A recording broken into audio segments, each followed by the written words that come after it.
My dad was my best friend. Even as an adult, Hope Lamonica was always Daddy's little girl. We would talk on the phone at least 3 to 4 times a week. We talked about dating, marriage, his golf game, everything. The 51-year-old daughter of an Army sergeant, Hope grew up with her father often away. He was usually gone quite a bit, and so it was just me and my mom. The relationship wasn't the best with my mom.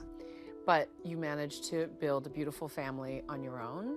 A beautiful family, taken for granted, but a routine DNA test searching for her ancestral links to Africa would throw all of that into question.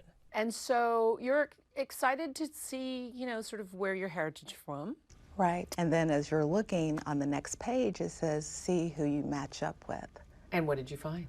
The first person I was matched with, it said, this person, they're either your parent, your child, or your identical twin. So. Did you have a child at that point? I you didn't know of? about? No. And so alarm bells go off? Immediately.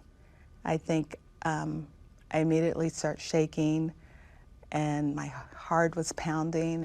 Convinced there must be some sort of mistake, Hope reached out to her genetic match.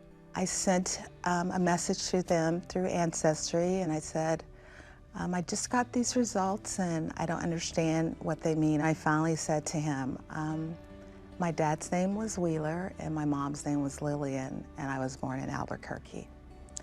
And that was when he responded back and said, I think I know what this means. He said, my heart is pounding and I don't want to cause you any pain. What's going through your mind? What pain is he going to cause me? What is he going to tell me? Then came the call that sent her into shock. He said, my name is Melvin. There's not an easy way for me to say this. He says, but I'm your biological father. How did that hit you? I remember tears immediately streamed down my face. Shock. I'm thinking, how could this possibly be? I have a father. My dad raised me. This can't be happening.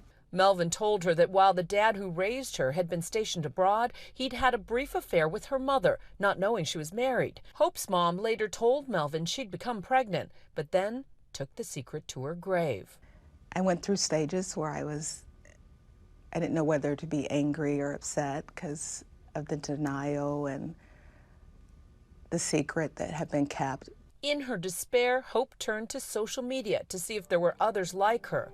Her search led her to this woman, Catherine St. Clair, who started a Facebook group called DNA NPE Friends, as in Not Parent Expected.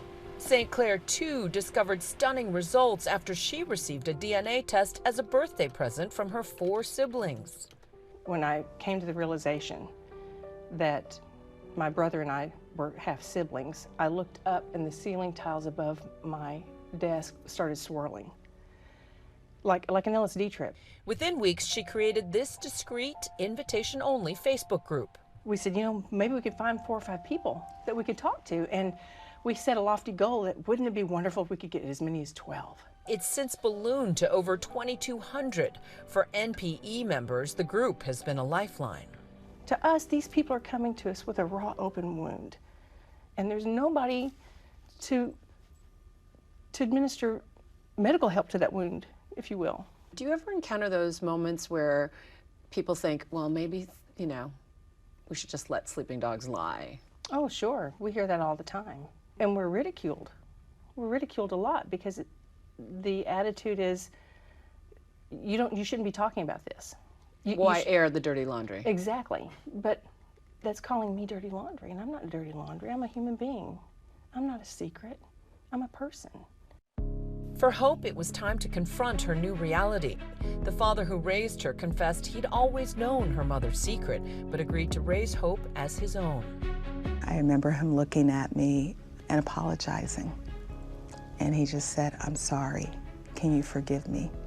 And I'm like, there's nothing to forgive. You were trying to protect me. I understand that in his dying days, he had a wish for you. That he wanted me to meet my dad and that he would always be my daddy.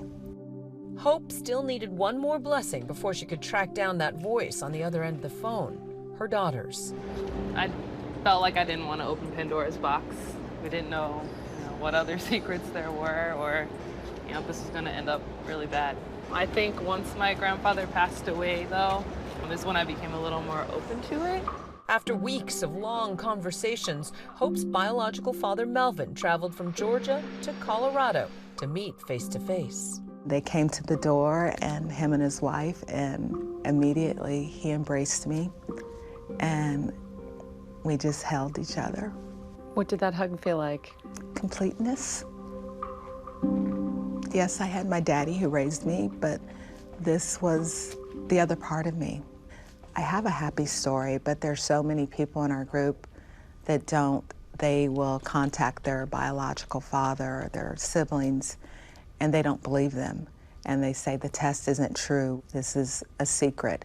And so there's that rejection. Hope's online family helping her come to terms with the newly discovered one. I was really lost when I found out. I went through a stage of depression, definitely a roller coaster. You said you were lost, and now? I'm found. And on this day, another highly anticipated meeting. After more than a year of near constant contact, Hope and Catherine are about to meet in person. What was it like meeting face to face? Magical. No. Yeah, it was magical. Because you are like family in a funny way. We are. It's more than just like a fraternity with us. In a fraternity, they share beer. We're sharing our souls. And sharing with others, a lesson they learned the hard way, that being family means a lot more than just sharing DNA. What do you think about the father who raised you? I mean, I know he passed. He was a remarkable man. What a big heart. Very big heart. You're lucky. I am very lucky. Most people don't have one good father. I ended up with two good dads. Oh my God, you're making me cry. Hi everyone, George Stephanopoulos here. Thanks for checking out the ABC News YouTube channel. If you'd like to get more videos, show highlights, and watch live event coverage, click on the right over here to subscribe to our channel, and don't forget to download the ABC News app for breaking news alerts. Thanks for watching.